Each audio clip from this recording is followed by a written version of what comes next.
¿Qué tal? Muy buenos días a la comunidad orense, a todo el público en general. Hoy sábado 22 de junio, un día más, siempre agradeciéndole a Dios por un día más de vida, por la salud que nos brinda.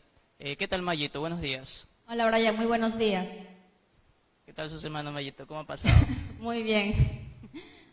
Bueno, ¿qué te parece, Brian, si presentamos a nuestro invitado especial del día de hoy? En el día de hoy vamos a hablar acerca de las patologías renales y específicamente cómo cuidar nuestros riñones. El día de hoy tenemos un invitado especial que es el doctor Sebastián Murillo Cabrera. Es doctor que hizo su especialidad de medicina en la Universidad Estatal de Cuenca, realizó sus estudios de nefrología en la Universidad de Ciencias Médicas de La Habana, en Cuba, en el Instituto de Nefrología el doctor Abelardo Buch López, especialista en nefrología, título obtenido en el año del 2015. Actualmente él es doctor del Hospital General Teófilo Dávila y también trabaja en la unidad de urodiálisis. Doctor, muy buenos días, bienvenido a un programa más. Buenos días, Brian, buenos días, Mayito. Un gusto estar presente, muy amable y muchas gracias por tomarme en cuenta, por la invitación. Doctor, el día de hoy vamos a hablar acerca del riñón.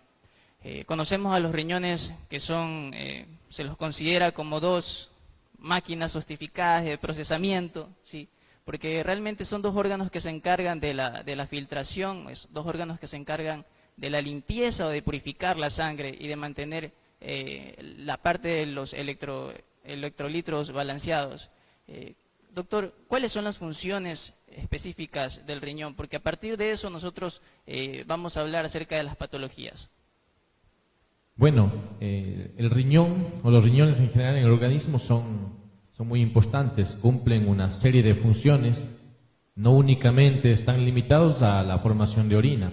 Los riñones sobre el organismo tienen una amplia variedad, empezando por justamente lo que tú has indicado, que es una función de depuración, que depuran todas las toxinas que se van generando como parte del metabolismo y los eliminan a través del producto principal de formación, que es la orina. Pero los riñones también tienen otras funciones, por ejemplo, tienen una función hormonal, ¿sí? Sintetizan entre varias hormonas una muy conocida que es la eritropoyetina, ¿sí? Que nos sirve para la síntesis y la estimulación de los glóbulos rojos. Por eso es que las personas que tienen una función renal normal, uno de los factores por los cuales no tienen anemia es por la integridad justamente del riñón, porque esta hormona se sintetiza adecuadamente y estimula a la multiplicación o la síntesis de los glóbulos rojos de una manera eficiente. Otra función de los riñones, dentro de las funciones hormonales como tal también, tienen una acción sobre el metabolismo fosfocálcico, es decir, una acción que permite la salud adecuada a nivel óseo. Otra función de los riñones, tienen una capacidad para filtrar el exceso de agua sobre el organismo. Por eso es que uno de los síntomas de cuando las personas tienen una alteración renal justamente es el edema o la hinchazón conocida.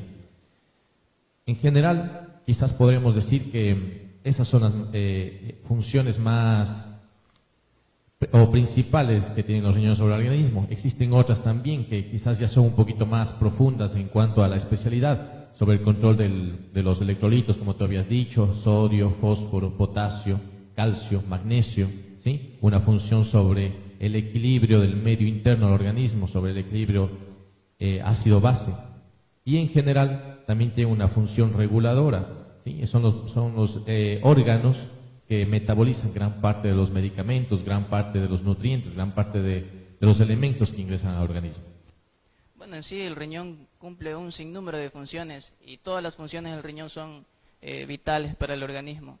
Doctor, ¿de qué depende que los riñones se mantengan sanos? Bueno, para garantizar una adecuada salud renal existen varios factores. Lo primero, por supuesto, son los estilos de vida. Siempre es bueno garantizar un estilo de vida saludable, nunca está de más decir, así suene repetitivo para la comunidad, para la gente, pero una dieta sana, ¿sí? Sin exceso de carbohidratos, sin exceso de grasas saturadas, limitando, por supuesto, el consumo de la sal. Recordar que Hay alimentos que en general en la dieta diaria contienen mucha sal y que uno usualmente no los reconoce, pero están presentes. Hablemos de los enlatados, de los embutidos, de los preservantes. En general todos estos conservas, preparados, jamones, quesos, mortadelas, mantequillas, tienen un gran contenido de sal sobre el organismo y siempre es importante limitar un poco el consumo de este tipo de alimentos, ¿no? Obviamente no he utilizado la palabra prohibido, pero sí es importante que para cuidar la salud renal tengamos en cuenta este tipo de alimentos. Hábitos como el alcohol, el tabaco, las drogas, son fundamentales evitarlos, por supuesto, para en algún momento evitar la aparición de complicaciones, porque son vicios que afectan mucho a la vasculatura del organismo y todo lo que afecta a la vasculatura o el corazón afecta también a la parte renal. Bueno, y esos son los hábitos, como usted lo está manifestando, como es el alto consumo de sal, que es uno de los hábitos por los cuales también se enferma el riñón. ¿Cómo influye la sal? ¿Cómo enferma? ¿Cómo hace la sal para que produzca una alteración o una manifestación renal? Bueno, como les he dicho, la sal en general produce un alto consumo de trabajo por parte del riñón, independientemente de que siempre nosotros hemos escuchado de que a los hipertensos, a los pacientes obesos o gorditos o a los pacientes ya propiamente con enfermedades renales se les disminuye o se les indica que bajen el consumo de sal en la dieta. Entonces, ¿cuál es el problema de la sal?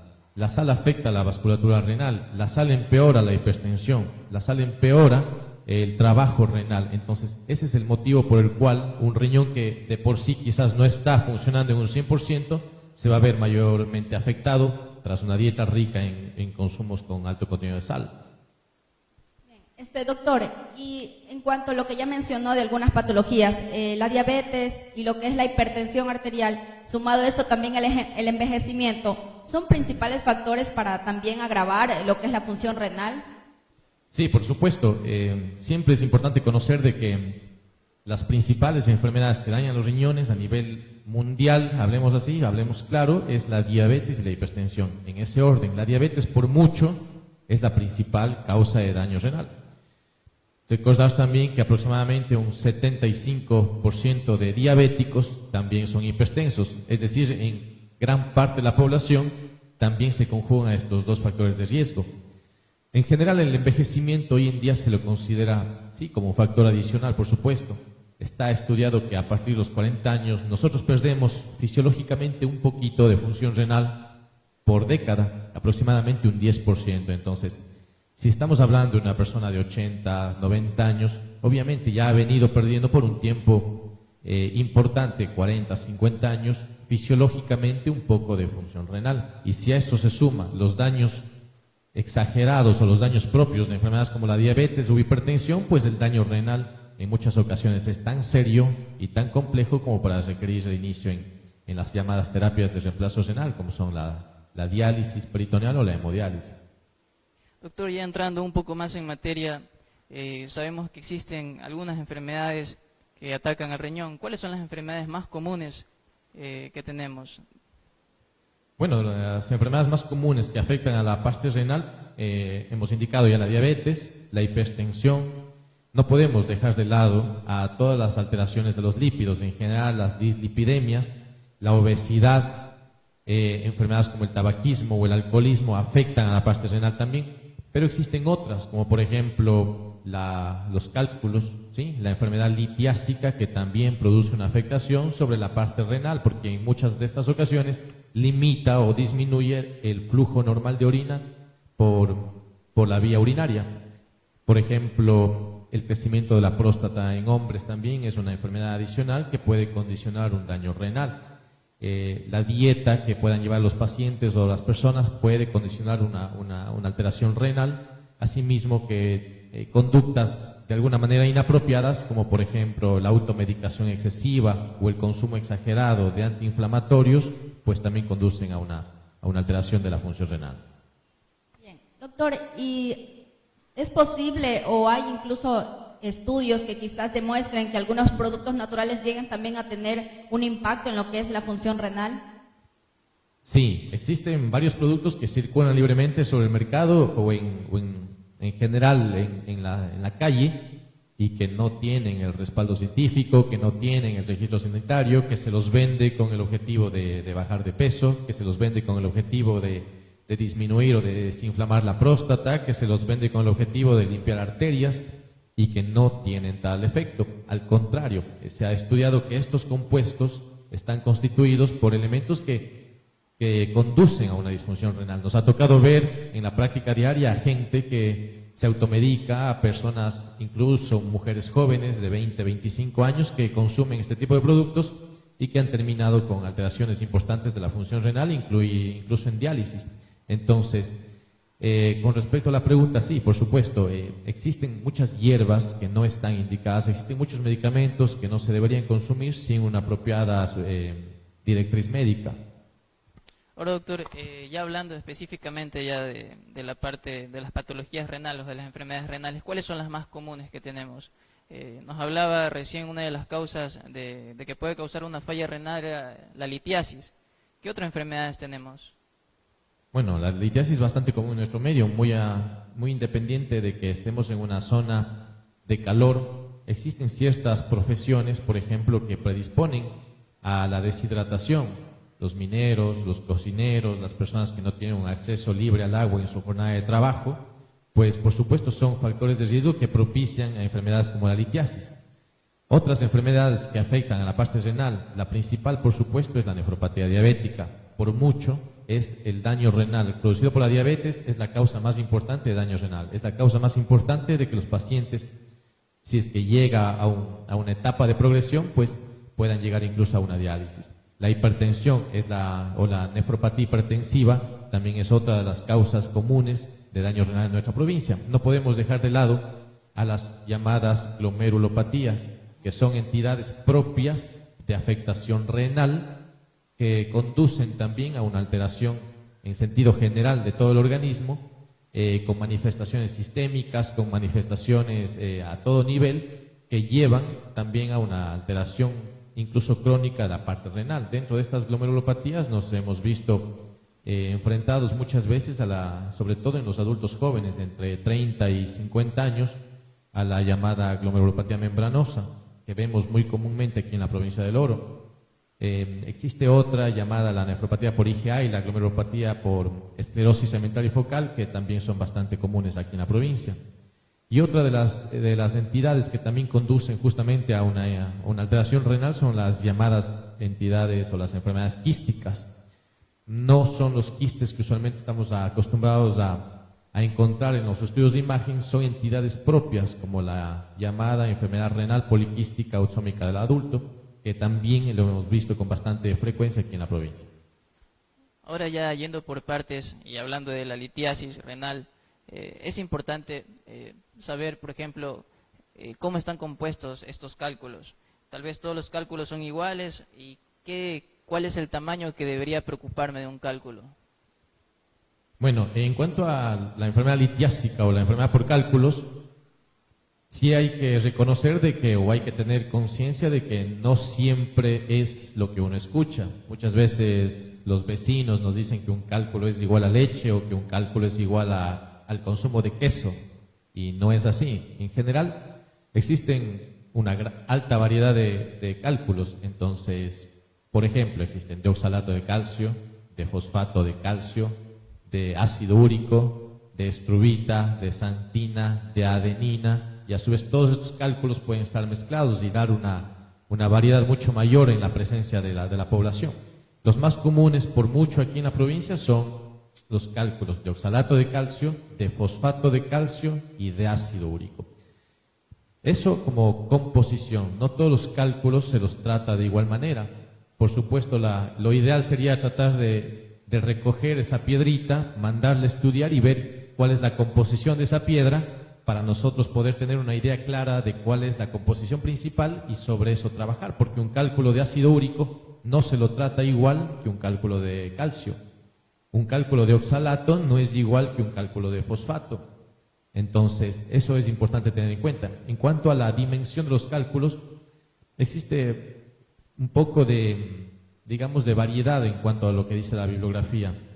La mayor parte de los libros nos dicen que los cálculos de hasta 8 milímetros se eliminan sin ningún problema. Quizás a lo que se eliminen provoquen el famoso cálculo, el famoso cólico renal, ¿no? Con dolor, con malestar, con ardor, con un poco de sangrado, ¿sí? Con fiebre incluso. Esos cálculos de hasta 8 milímetros pueden ser eliminados por esa vía. Pero también muchos de los cálculos, por ejemplo los de ácido úrico, tienen una característica de que se eliminan como una especie de arenillas muchas veces. Entonces, a veces en la ecografía se ve cálculos, un mes después ya no se ve el cálculo, y eso es quizás por la conducta dietética o la conducta del estilo de vida que ha sido modificada por el paciente.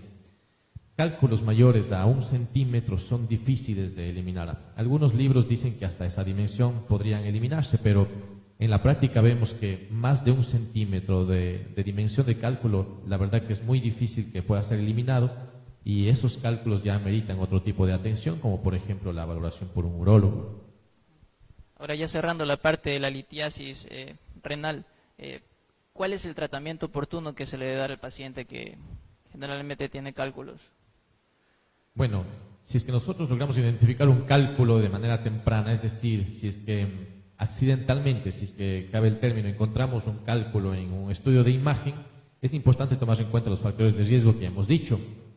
Aumentar el consumo de agua. El agua es fundamental para que las arenillas o para que las sales cálcicas o úricas que están constituyendo los cálculos no se sigan sedimentando, no se sigan asentando y formando las famosas piedras, ¿sí? Una dieta con alto contenido de agua es importante. Nosotros siempre recomendamos que la persona orine al menos 2 litros de orina.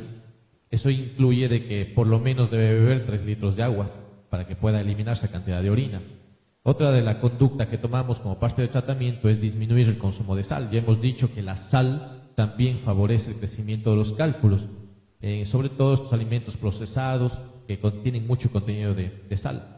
Y lo otro, por supuesto, trabajar sobre los factores de riesgo adicionales. Los pacientes con sobrepeso, con obesidad, tienen mayor tendencia a los cálculos de ácido úrico, ¿sí? Los pacientes diabéticos tienen mayor tendencia a los cálculos de ácido úrico. Entonces, es importante el control de la enfermedad de base, el control de la glicemia, el control de la presión. Son fundamentales también para que no sigan aumentando los factores de riesgo para la formación de más piedras. Parte del tratamiento varía, dependiendo si el cálculo está en la parte alta, si está eliminándose o si ya está en la parte baja. En cuanto a eso, nosotros valoramos y tomamos la conducta farmacológica respectiva, que puede ir desde terapia por vía parenteral hasta ampollas, corticoides, analgésicos o medicamentos propios para dilatar un poco la musculatura del uréter con el objetivo de facilitar la salida de los cálculos. En general, la terapia varía mucho dependiendo del sitio donde está localizado el cálculo, dependiendo del tamaño del cálculo y dependiendo de la composición del cálculo. Y doctor, tomando en cuenta que la mayoría de las personas se automedican, mi pregunta es, ¿la ingestión exagerada de analgésicos de uso genérico pueden llegar a producir daño renal? Sí, está muy estudiado de que el consumo crónico y el abuso de los llamados analgésicos o antiinflamatorios como diclofenaco, ibuprofeno, naproxeno, mesulid, de manera crónica y de manera no dirigida o no indicada por un médico, conducen lamentablemente a un daño renal. ¿Y esto podría ser a corto o a largo plazo? Generalmente el efecto es a largo plazo. Un consumo crónico ya por un número importante de años llevan inexorablemente a un daño renal. Bueno, doctor, seguimos hablando un poquito más de las patologías renales. Sin embargo, queremos también hablar algo un poco de infección de vías urinarias. ¿Qué es una infección de vías urinarias? ¿Dónde más puede atacar una infección? Bueno, la infección urinaria por concepto es la colonización justamente del tracto urinario por gérmenes que pueden ser, no siempre son bacterias, generalmente son bacterias, pero también pueden ser virus, protozoos, pueden ser hongos también. Obviamente el 95% de las infecciones urinarias son causadas por bacterias, de los cuales destaca por mucho como bacteria prototipo de infección urinaria la Escherichia coli. Existen otras como Proteus, como Klebsiella, que también conducen a infección urinaria. Eso sería el concepto y la definición. Las vías de contagio, hablemos de generalmente el aseo genital tiene mucho que ver, la edad a la que se presente. Generalmente es muy común en las mujercitas, tiene una predisposición en las mujeres, sobre todo en edad fértil, a partir del inicio de las relaciones sexuales. En los hombres y mujeres es igual en los dos extremos de la vida.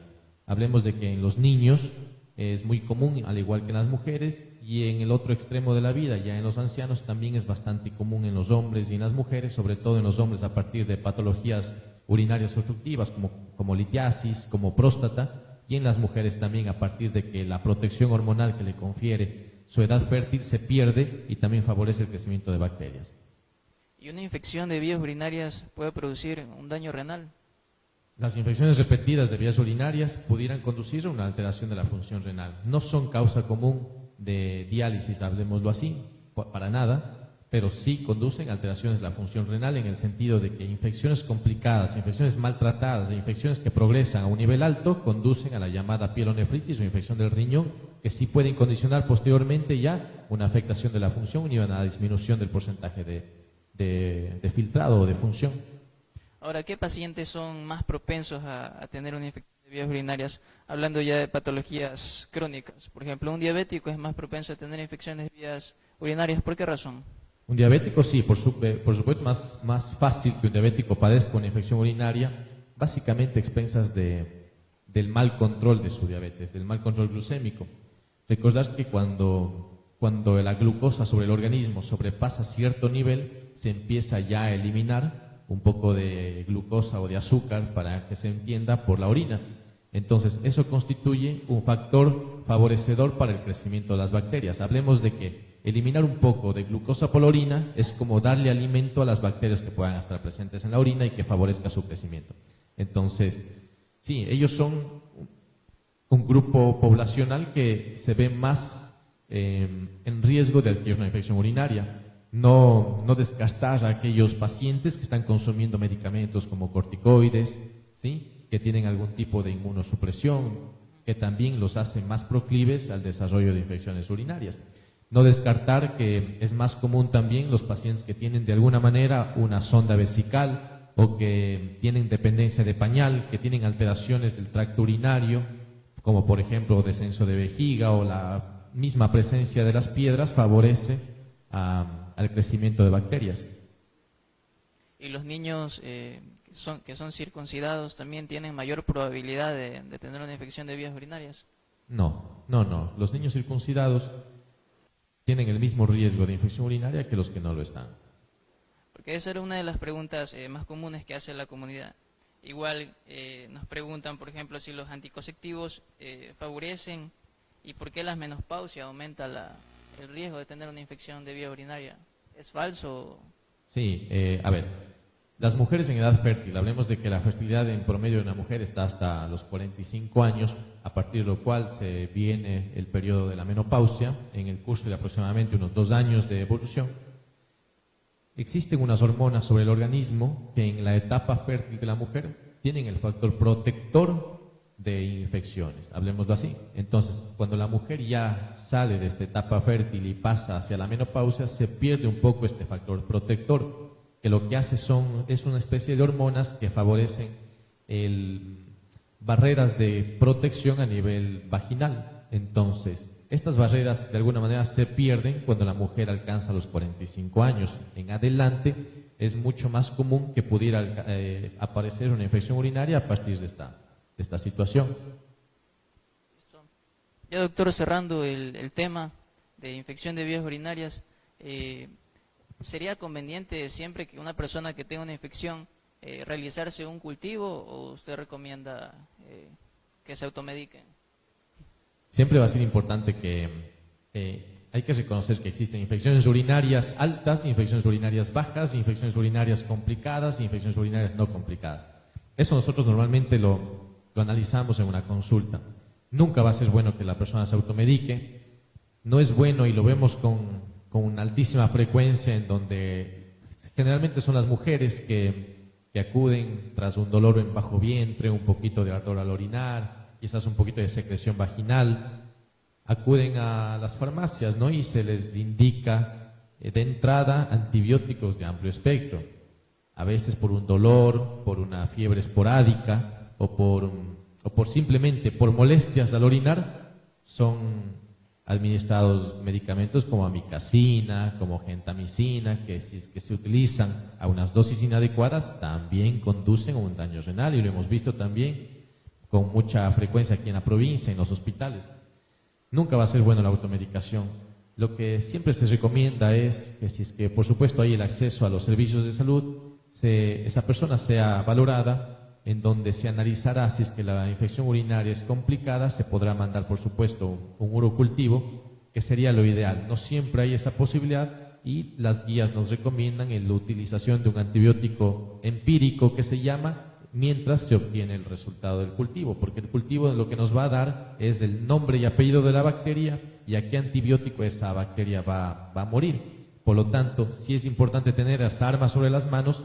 ¿Por qué? Porque si es que tras el antibiótico que nosotros inicialmente indicamos al paciente, el paciente no tiene una mejoría, quizás en 2 o 3 días ya se tiene normalmente ese resultado del cultivo, pues ya podamos tener el arma sobre la mano de decir, no, mira, esta bacteria es sensible a tal medicamento y es resistente a este otro de acá. Quizás el que le estábamos poniendo, esa bacteria es resistente, entonces tenemos que cambiar la conducta y poner un antibiótico al cual esa bacteria sea sensible. ¿Qué te parece, Brian, si damos inicio también a lo que es la insuficiencia renal? Perfecto, ahora sí. ¿Nos podrá indicar, doctor, acerca de lo que es el concepto y las causas para presentar o padecer esta enfermedad? Ya, bueno, la enfermedad renal crónica es toda una serie de alteraciones que se producen por una disminución de la función renal. Dentro del concepto tenemos que valorarlo nosotros siempre durante un tiempo de al menos 3 meses para poder garantizar de que ese paciente tiene una enfermedad renal. Las principales causas, por mucho, de enfermedad renal o de la llamada insuficiencia renal es la diabetes y la hipertensión también. Entonces, esas son las principales causas de insuficiencia renal. En general, la insuficiencia tiene 5 etapas. La etapa 1, donde empieza la insuficiencia, y la etapa 5, donde acaba el camino de esta enfermedad, en lo que ya se indica en muchas ocasiones a los pacientes, que son las terapias de diálisis. En general es eso, el concepto es la disminución de la función renal por un tiempo igual o mayor a 3 meses, sumado a ciertos marcadores de daño que nosotros podemos encontrar en sangre, en orina, en estudios de imagen, ¿sí? Y las causas principales, por mucho, diabetes, hipertensión, tercer lugar las glomerulopatías, cuarta las enfermedades quísticas y quintas las entidades obstructivas, como próstata, como cálculos. Ya, usted lo clasificó, bueno, de una nos fuimos a insuficiencia renal crónica, pero bueno, según el tiempo, la falla renal aguda, ¿cuáles serían las causas más comunes? Bueno, es verdad, existe una diferencia, ¿no? No todos los pacientes que tienen la llamada insuficiencia renal es la insuficiencia renal crónica. Existe una diferencia entre la aguda y la crónica. La diferencia radica en el tiempo. Cuando la disminución de la función es por un tiempo mayor a 3 meses, hablamos ya de algo crónico. Y cuando es menor a este tiempo, hablamos de algo agudo. Las diferencias radican en que lo agudo produce una disminución de la función renal por un tiempo limitado. El paciente se recupera totalmente, puede incluso llegar a requerir diálisis durante esta etapa aguda y regresa a su función normal. En la etapa crónica, el paciente ya no regresa a su función normal, al contrario, perderá la función progresivamente a lo largo de los años. Listo, ahora sí empezamos hablando de los síntomas que los pacientes manifiestan. Cuando una persona tiene fallo renal, ¿cuáles son los primeros síntomas o los indicios que nos alarman a nosotros para decir que tenemos una falla renal? Ya, es importante saber de que muchas de los síntomas a veces no aparecen hasta que la enfermedad está en etapas avanzadas. Nos ha tocado ver con mucha frecuencia también de que el paciente dice, doctor, pero si yo orino bien, yo me siento bien, yo como bien, yo duermo bien, yo orino bastante, yo no me hincho, y que lamentablemente está con exámenes que nos hacen iniciarlo en diálisis. Es decir... Entonces, una persona que tiene falla renal puede orinar normalmente. Una persona con falla renal puede cursar todo el abanico de posibilidades, desde aquellos que van perdiendo la capacidad de orinar hasta el final de la enfermedad, como aquellos que llegan orinando más que una persona sana. Entonces seguimos hablando de los síntomas. ¿Qué otros síntomas presentan los pacientes? Ya, los síntomas Lamentablemente las enfermedades, como muchas veces la hipertensión, no dan síntomas. No toda hipertensión da dolor de cabeza, no toda hipertensión da la llamada cefalea o malestar. Sería bueno que nos dé cefalea, de esa manera nosotros identificamos a todos los hipertensos, pero no ocurre esto. En la llamada insuficiencia renal, los síntomas también son un poco estereotipados durante las primeras etapas, es decir, no siempre encontramos síntomas. Las manifestaciones se van evidenciando ya a partir de la etapa 3 de la enfermedad, en donde ya puede sumarse hipertensión, donde puede sumarse el edema, que es la hinchazón de las piernas, un edema que incluso puede ser tan marcado en donde uno puede meter el dedo sobre la piel del paciente y queda la huella marcada sobre la piel. Manifestaciones como la anemia es muy común a consecuencia de la disminución de los productos hormonales que ya dijimos a nivel renal, ¿sí? Puede haber pérdida de peso, puede haber cansancio o fatiga fácil, puede haber falta de aire, puede haber una sensación de palpitaciones o incluso ansiedad. Los pacientes muchas veces en la madrugada se despiertan con falta de aire, con ansiedad, con palpitaciones, no saben qué ha pasado, y a veces son síntomas de anemia que secundariamente están a la insuficiencia renal.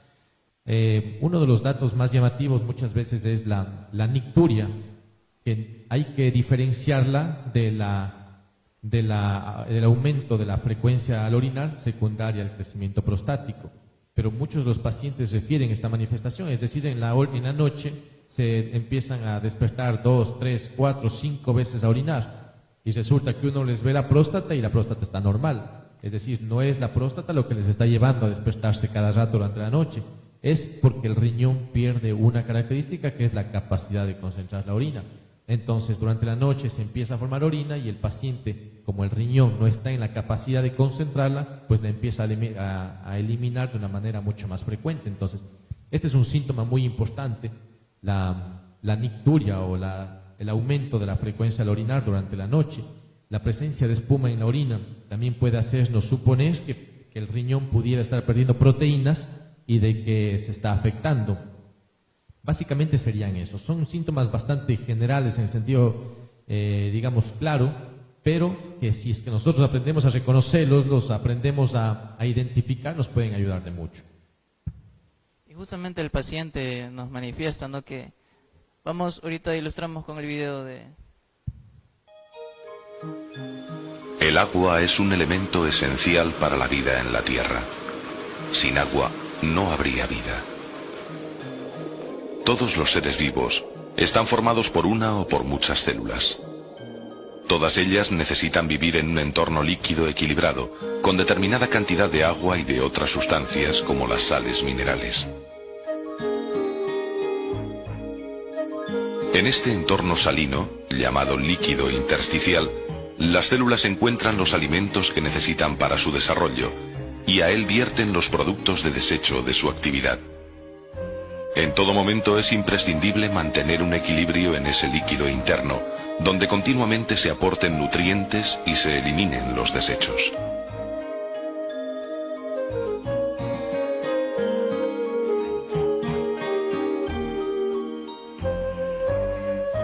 Por eso, tan importante como respirar y comer, es contar con un eficaz sistema de filtración de las sustancias de desecho de la actividad celular, para mantener la concentración idónea en el líquido interno.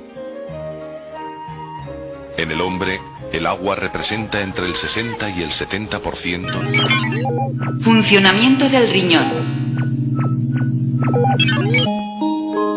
Filtrar las impurezas de la sangre. Mantener constante su salinidad, así como mantener el equilibrio de otras sustancias vitales para el organismo, son las complejas misiones de las que se ocupan los riñones.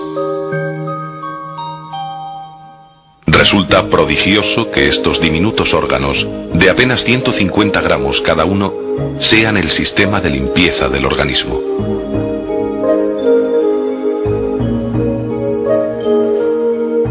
Los dos riñones del cuerpo humano están alojados en la parte posterior del abdomen, conectados con arterias, venas y con los tubos que conducen la orina hasta la vejiga. El interior del riñón tiene una estructura compleja que le permite realizar su misión con un alto nivel de eficacia. Están formados por pequeñas unidades funcionales, llamadas nefronas, compuestas por un ovillo de capilares llamado glomérulo, envuelto en una especie de copa llamada cápsula de Bowman, ubicada en la corteza del riñón, y por un largo tubo en forma de U rodeado de pequeñas venas y arterias. Cada riñón contiene aproximadamente 1 millón de nefronas, las cuales están distribuidas de una forma tan organizada y aprovechan tan bien el espacio disponible, que si pusiéramos sus tubos uriníferos en línea recta, tendrían una longitud equivalente a la de 5.000 automóviles.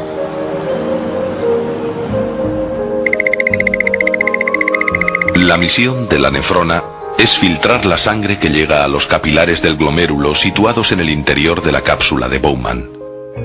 Allí se absorben prácticamente todos los elementos de la sangre, salvo los de gran tamaño como los glóbulos rojos y las proteínas, que se mantienen en la circulación sanguínea. Aquí vemos un glomérulo captado con un microscopio electrónico. El líquido filtrado va discurriendo entonces a lo largo del tubo en forma de U de la nefrona. Las paredes de estos tubos tienen unas células especiales que reabsorben aquellas sustancias que el organismo necesita, como la glucosa, y las devuelven a la sangre en un proceso de selección de una precisión asombrosa. Algunas sustancias, como el agua y las sales minerales, se reabsorben solo en las cantidades necesarias para mantener el equilibrio interno del cuerpo. Entre las sustancias que es necesario eliminar está la urea, un compuesto que produce el hígado como producto de desecho del consumo de proteínas. Otras, como los medicamentos, se reabsorben solo en parte. A medida que se van devolviendo elementos a la sangre, el líquido restante se va convirtiendo en orina. Cuando la orina sale de esas plantas purificadoras que son los riñones, ya solo contiene productos inservibles para el organismo. Los riñones humanos filtran unos 180 litros diarios de agua y la mayor parte se reabsorbe. Apenas 1,5 litros pasa a la orina. La orina sale de los riñones por unos delgados tubos llamados uréteres, que la destilan gota a gota en un depósito situado en el fondo del pubis, la vejiga, donde queda almacenada hasta que se expulsa al exterior a través de la uretra. Bueno, vimos un pequeño video acerca de las funciones que realizan nuestros riñones.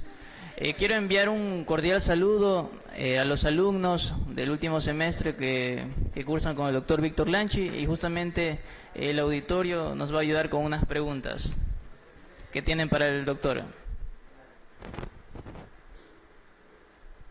Hola. Ya. Buenos días, doctor. Tenía una pregunta. ¿En qué afectaría el consumo alto en sal en cuanto a la función renal? Ya, buenos días. Como les había explicado, el consumo de sal o todo lo que en general afecta a la vasculatura del organismo afecta al riñón. Existe una estrecha relación entre corazón, cerebro, que afectan con el riñón. Existe una conexión entre esos órganos. Por lo tanto, todo lo que afecta al corazón o al cerebro o la vasculatura del organismo en general no es bueno para la parte renal. Hablemos de que una dieta con alto contenido de sal empeora la presión arterial de los pacientes hipertensos, y eso a su vez, recordemos que ¿cuánto late un corazón por minuto? De 60 a 100 veces. Y si 60 a 100 veces ese riñón que está siendo perfundido por ese corazón lo hace a una presión alta, de 60 a 100 veces por minuto, ese riñón está siendo golpeado. Por lo tanto, el control de la presión y una dieta baja en sal, que es un factor fundamental para evitar esto, es importante tener en cuenta. Esto es importante, de que yo no estoy diciendo de que está prohibida la sal, porque comer alimentos sin sal son feos.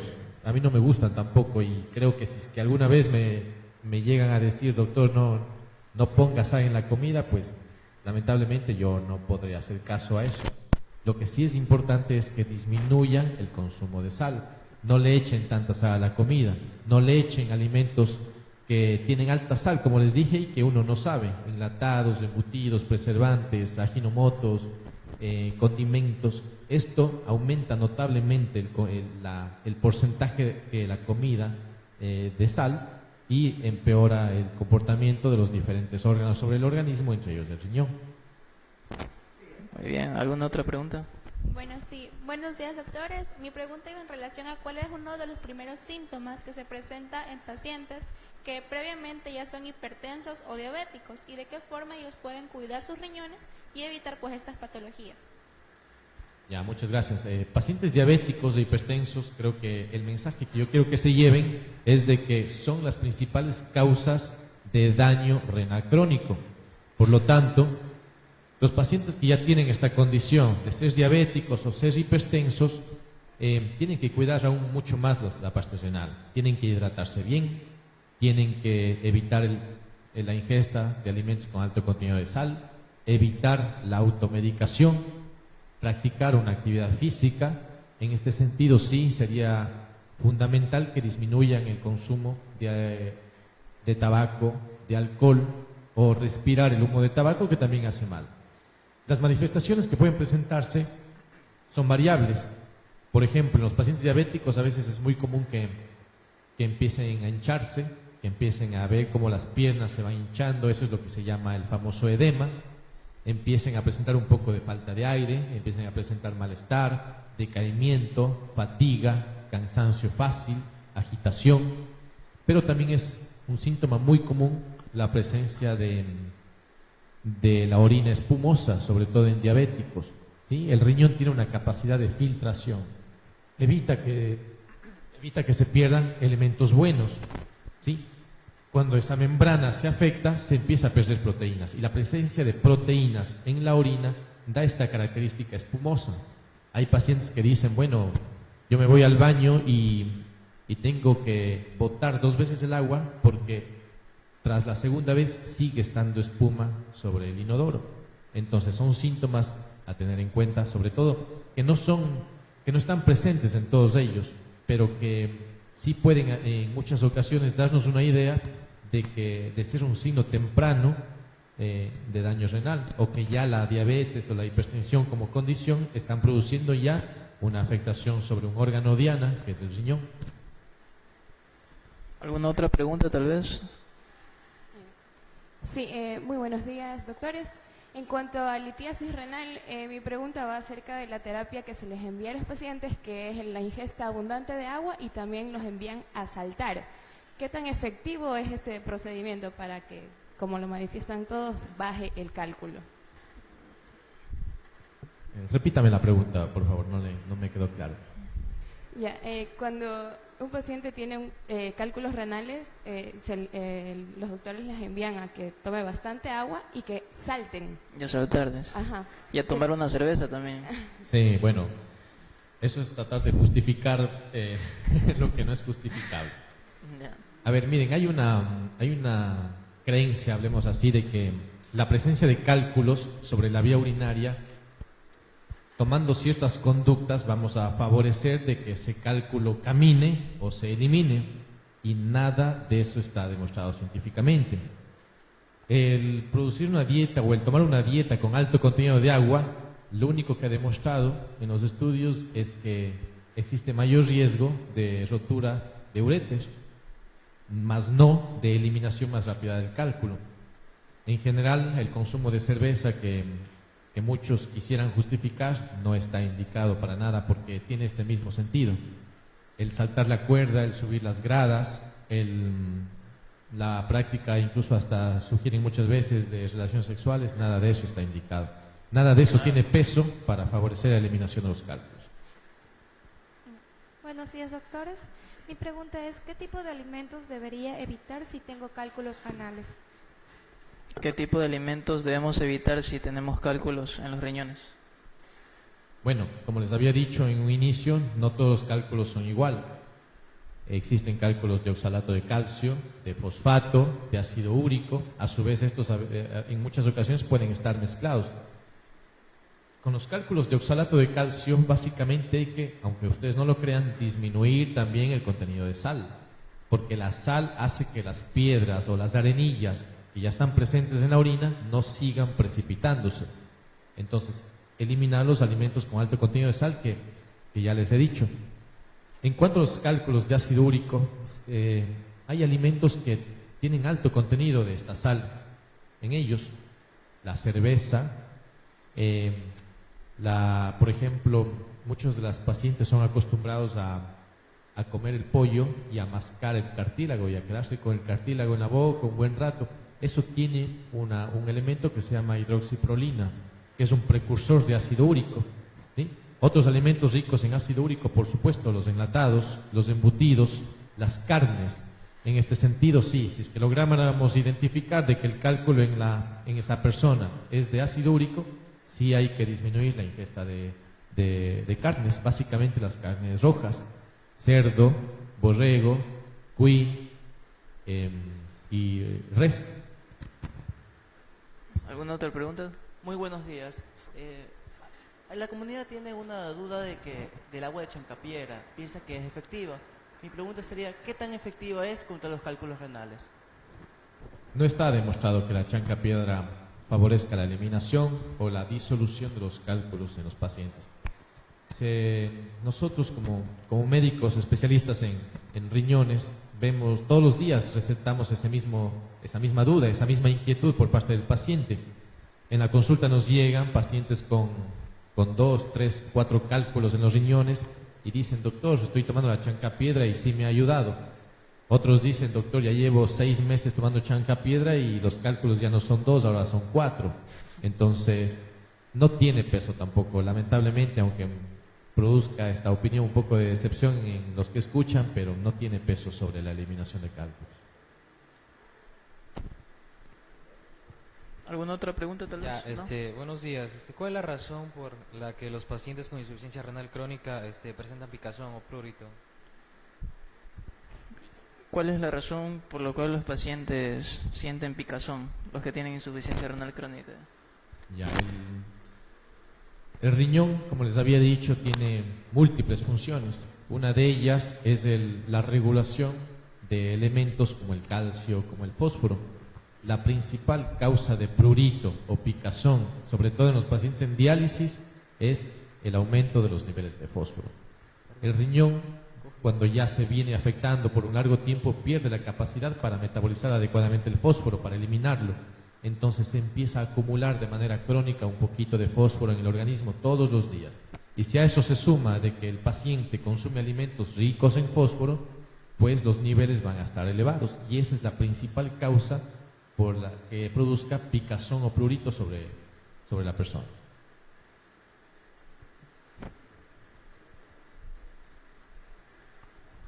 Bueno, ya doctor, entrando a lo que es en la parte ya del tratamiento de la falla renal, ¿existe algún tratamiento paliativo? ¿Qué tratamiento usted recomienda cuando ya hay una falla renal? Ya hablemos de que la falla renal es cuando el riñón o cuando la insuficiencia ya ha alcanzado la quinta etapa que yo les había dicho. La primera etapa es cuando se diagnostica, quizás cuando la función renal está afectada, pero no está tanto. Después va caminando por la etapa 2, la etapa 3, la etapa 4 y la etapa 5, que es cuando ya nos vemos con una función de filtración menor al 15%, menor a 15 mililitros por minuto, en donde ya nos corresponde indicar al paciente en algunas de las técnicas de reemplazo, como son la diálisis peritoneal o la hemodiálisis. Entonces, recuérdame bien la pregunta. Entonces, ¿cuáles serían las técnicas de terapia renal? En cuanto a la terapia, a nivel mundial existen 3 terapias, que es 4. Ya se habla hoy de una cuarta terapia. La primera terapia para ya cuando el paciente esté en la etapa final, digamos, de la insuficiencia, es el trasplante. El trasplante en nuestra provincia no está todavía encaminado, sin embargo, en ciudades como Guayaquil, Quito y Cuenca, sí existen pacientes que se están trasplantando cuando se lleva a cabo el estudio adecuado. Esa sería la primera opción o ideal que nosotros quisiéramos llevar en los pacientes, el trasplante. La segunda opción es la diálisis peritoneal, que es una forma de diálisis que que se lo hace mediante la colocación de un catéter en el ombligo, hablemos así, en el abdomen, y que eso nos permite a nosotros infundir unos sueros que permanecen después en el abdomen un tiempo y que cuando ya sacamos ese suero se va llevando las toxinas. Esa forma de tratamiento normalmente se lo hace mediante una máquina que el paciente la tiene en la casa.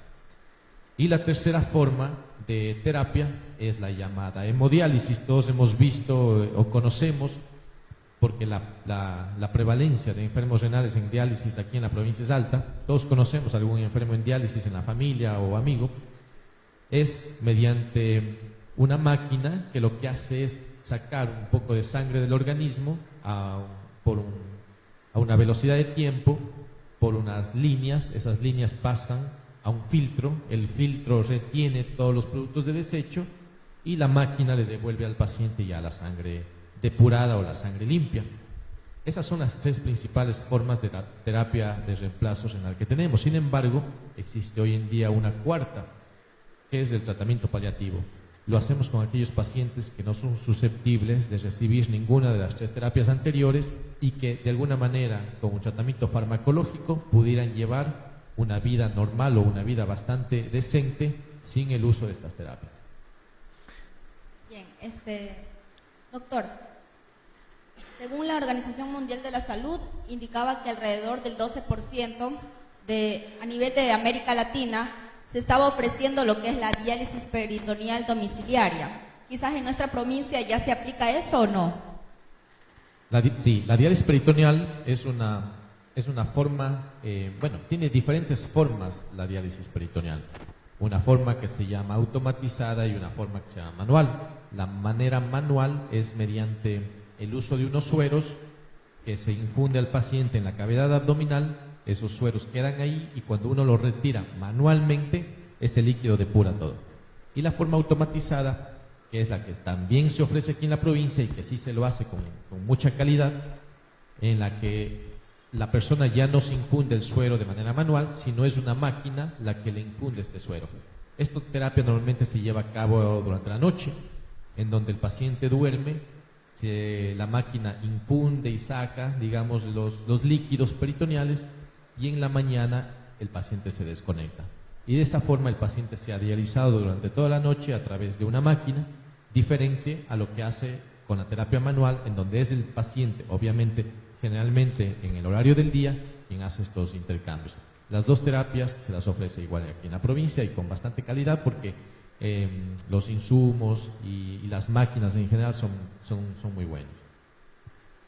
Bueno, el programa exclusivamente se trata de realizar medicina preventiva, pero también tenemos en sintonía pacientes que se encuentran ya con la enfermedad o fallo renal y se están aplicando de algún modo una técnica dialítica. Hay una pregunta que nos realiza un paciente, nos dice: me he realizado una fístula arteriovenosa, ¿tengo que cuidar este brazo de forma especial? Sí, por supuesto. Yo siempre utilizo el término de que una fístula es la llamada línea de vida.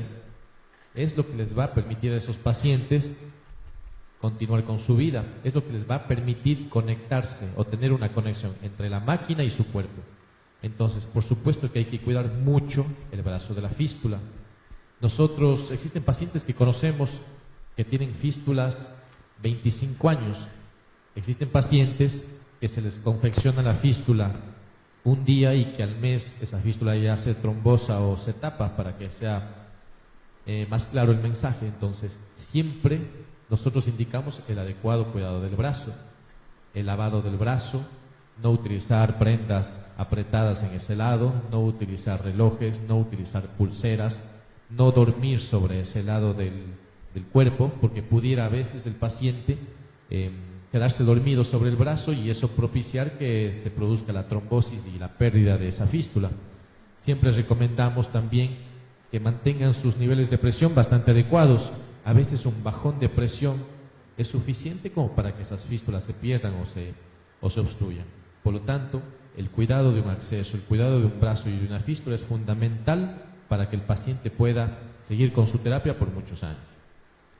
Doctor, entonces para aquellos que ignoren un poco acerca de este tema, ¿cuáles son las dos vías de acceso que puede tener un paciente que se está realizando la terapia de hemodiálisis? Nos habla de una fístula y tengo entendido también acerca de un catéter. Entonces, explíquenos un poquito más acerca de eso. Las terapias de diálisis consiste básicamente en nosotros tener acceso a la circulación sanguínea del paciente para poder sacar la sangre, digámoslo así, depurarla a través de un filtro y retornarla al cuerpo. Entonces, es verdad, existen dos formas de acceso al torrente sanguíneo. La una es mediante la fístula arteriovenosa, que es una cirugía que la confecciona un cirujano vascular y cuyo tiempo de maduración varía entre 4 a 12 semanas. Posterior a lo cual nosotros valoramos si es que ese brazo o esa fístula está en criterios de iniciar la punción de unas agujas para realizarse las hemodiálisis. La otra forma es, como tú bien lo has dicho, es mediante un catéter.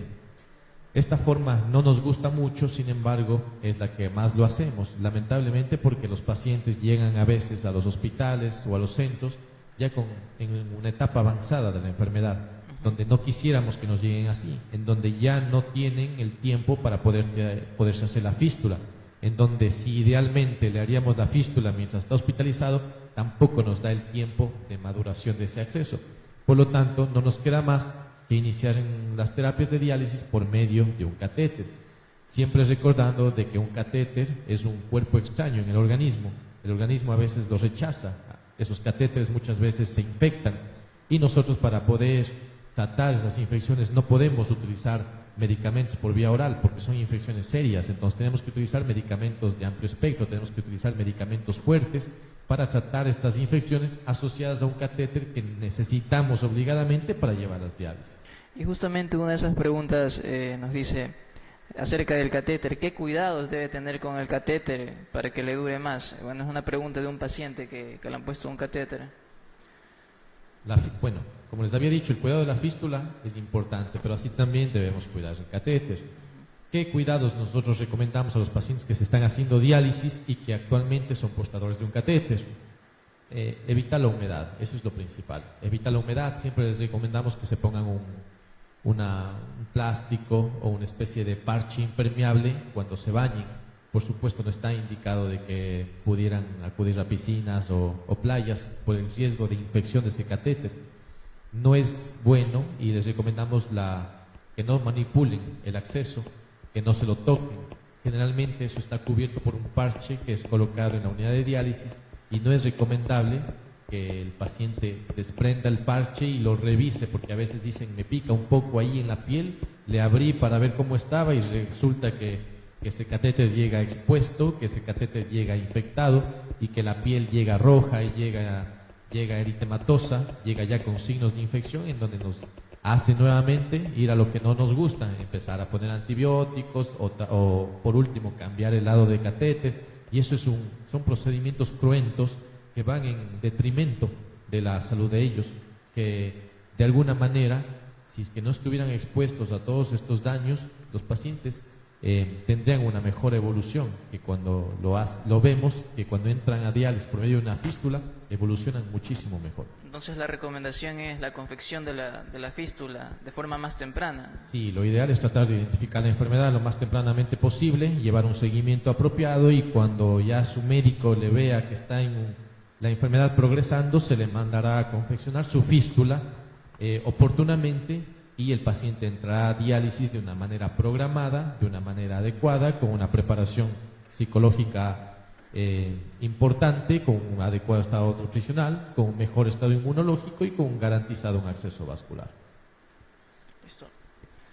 Ahora, doctor, hablando del tratamiento dialítico, ¿cuál cree usted que mejore la calidad de vida?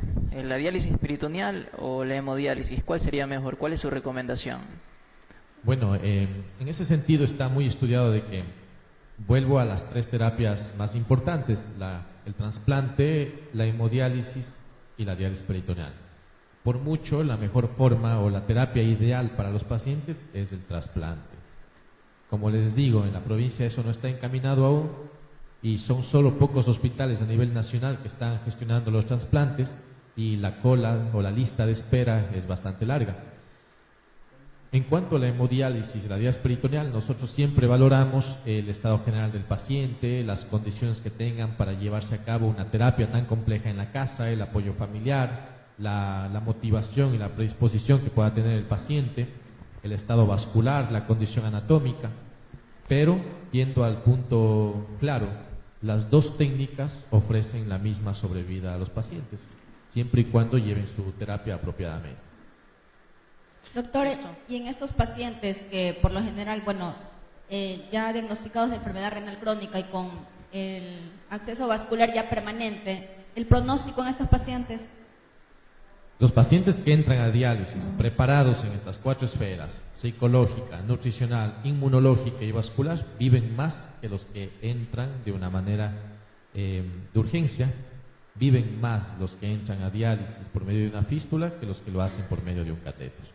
Entonces siempre es importante esta preparación integral con el objetivo de que muchas veces nos ha tocado de que los pacientes entran a diálisis bien preparados con su fístula y bueno, llegan a sus sesiones y se ríen, se ponen a leer un libro. En cambio, los que entran por medio de un catéter, se infecta a veces esos catéteres, tenemos que utilizar antibióticos, tienen fiebre, malestar, se ganan hospitalizaciones prolongadas.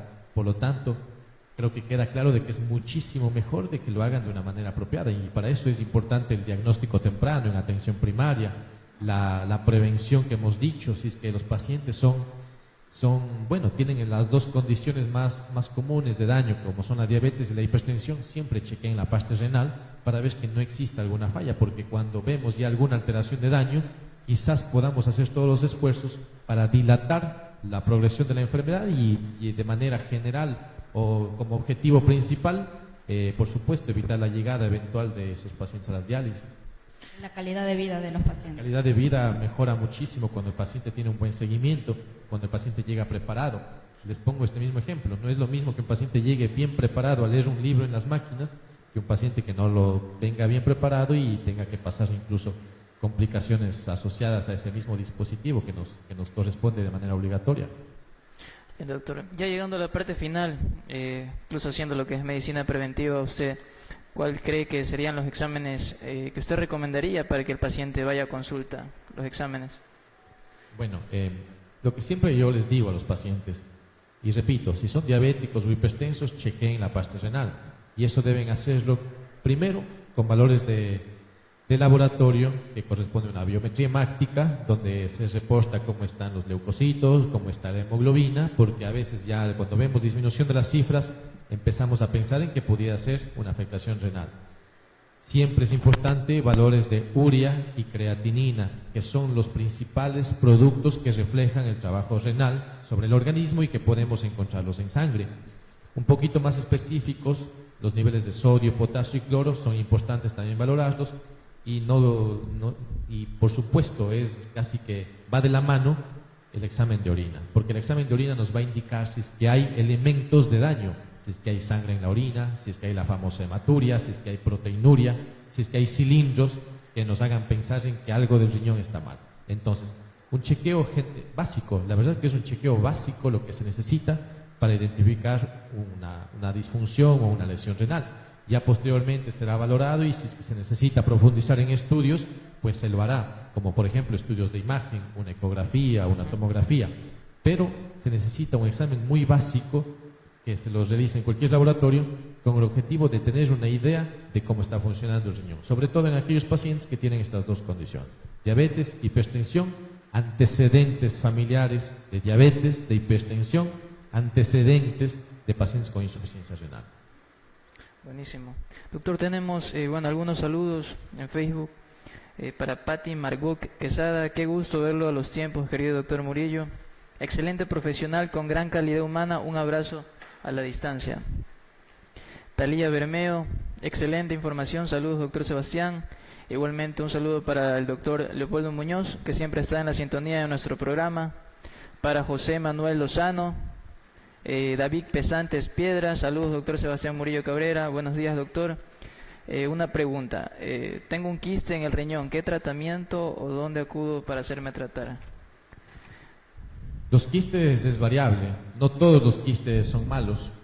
Hay quistes, yo les dije hace un momento que existen enfermedades propias de los riñones que conducen a un crecimiento anómalo de quistes, y esa entidad se llama enfermedad renal poliquística autosómica dominante, aunque existen algunas variables también. Esa sí lleva a diálisis. La mayoría de los quistes que uno encuentra en la ecografía, un quiste solitario, un quiste único, un quiste pequeño, lo que yo les digo a los pacientes es que eso es como un lunar, ¿sí? Nosotros un lunar no nos operamos, el lunar nos infecta, el lunar nos sangra, el lunar no hay que sacarse, ¿sí? Más o menos algo parecido es con estos quistes, siempre y cuando sean con las condiciones que les digo, unos quistes pequeños, simples, únicos. En este sentido, lo que se lleva es digamos que un seguimiento. Es recomendable valorar ecográficamente cada 6 meses cómo se va compostando ese quiste. Si es que ese quiste ha crecido, si es que ese quiste ha tenido o ha tomado una característica que quizás ya no nos va gustando, como por ejemplo cambio de coloración, tabicación, si empieza a tener contenido anómalo en su interior. Eso no es tan común, pero esa es la conducta, el seguimiento evolutivo para nosotros poder decir si ese quiste tiene alguna característica maligna o no, que sería el principal problema. Ya cuando los quistes son más grandes, son más numerosos, a veces propios de la insuficiencia renal, los pacientes van adquiriendo quistes como parte de la enfermedad como tal, en donde ya son quistes grandes, son quistes que sí se pueden infectar, son quistes que sí pueden sangrar y manifestarse con sangre en la orina. Entonces, es diferente. Un quiste solitario, simple, tiene esta conducta, más sería expectante. En cambio, aquellos quistes grandes sí necesitan un tratamiento diferente, porque habría que considerar incluso la posibilidad hasta de una opción quirúrgica para eliminarlos. Bueno, doctor, ya llegamos a la parte final del programa. Agradecerle a usted por toda la información brindada, excelente información. Creo que ha quedado comprendido la mayor parte de las dudas de las personas, y sería oportuno, doctor, que nos informe dónde queda su consultorio, sus números telefónicos, dónde podemos encontrarlos, porque en realidad hay muy pocos especialistas que se encargan de lo que es la nefrología. Tenemos, por ejemplo, en la parte de Huaquillas, Tumbes, Perú, no hay especialistas en nefrología, y que queda cerca ahora de Machala, entonces sería muy oportuno que nos dé su dirección. Bueno, quiero agradecer a Brian, a ti por la invitación, Mayito, por estar presente acá. Siempre es bueno compartir este tipo de espacios y llevar un mensaje. Quizás no lo podamos hacer de la manera más amplia, de la manera que quisiéramos y a toda la gente que quisiéramos, pero con que logremos llegar o llevar el mensaje a un par de personas y evitar que esas personas empeoren o progresen hacia una insuficiencia renal, pues creo que podemos sentirnos con el deber cumplido. Es verdad lo que tú dices, que nos ha tocado ver pacientes, sobre todo en la zona de Tumbes, en donde quizás no hay el acceso a la especialidad, y en donde muchas de estas personas, por esta situación, pues simplemente dejan de lado su problema y empeoran y progresan. Nosotros estaremos siempre gustosos de poderles atender. Tenemos el consultorio en el edificio Seidag, que es el centro de imágenes aquí en la provincia. Es muy buena la calidad de imágenes. Y en el segundo piso del edificio Seidag, frente al Hospital Teófilo Dávila, tenemos el consultorio donde estaremos siempre dispuestos a atenderlos. Si es que se les ofrece, nuestro número es el 0995 290004. Perfecto, doctor. Y bueno, y en Facebook también lo pueden encontrar como doctor Sebastián Murillo Cabrera. Estamos manejando la página del doctor, y ahí podemos encontrar toda la información. Doctora, ¿qué tal el programa? Muy buena la información que nos acotó el día de hoy el doctor Murillo. Mis más sinceros agradecimientos por el día de hoy acompañarnos, y bueno, es grato poder tenerlo el día de hoy. Sí, ha sido importante conversar con ustedes, volverlos a ver a los tiempos también, porque nos hemos encontrado en pisos de hospital y ahora en estas circunstancias, pues la verdad que es bastante chévere. Entonces, bastante gratificante, y sí. aún recuerdo que yo fui su primer interno. Fuiste mi primer interno, no te fue muy bien ahí, pero bueno, mira cómo estamos acá. No, estamos bien. Bueno, doctor, muchísimas gracias por su aportación. Igualmente, un agradecimiento a los alumnos del doctor Víctor Lanchi. Ha sido todo esto el día de hoy. Buenos días, Ecuador. Queridos televidentes del Ecuador y del mundo entero, queremos invitarlos a que sintonicen nuestro programa Cóctel Médico, un espacio donde profesionales de la salud hablarán de temas de gran importancia con recomendaciones y cuidado de nuestro cuerpo. Cóctel Médico, todos los sábados a partir de las 10 de la mañana, solamente aquí en Ego RTV, el canal de todos.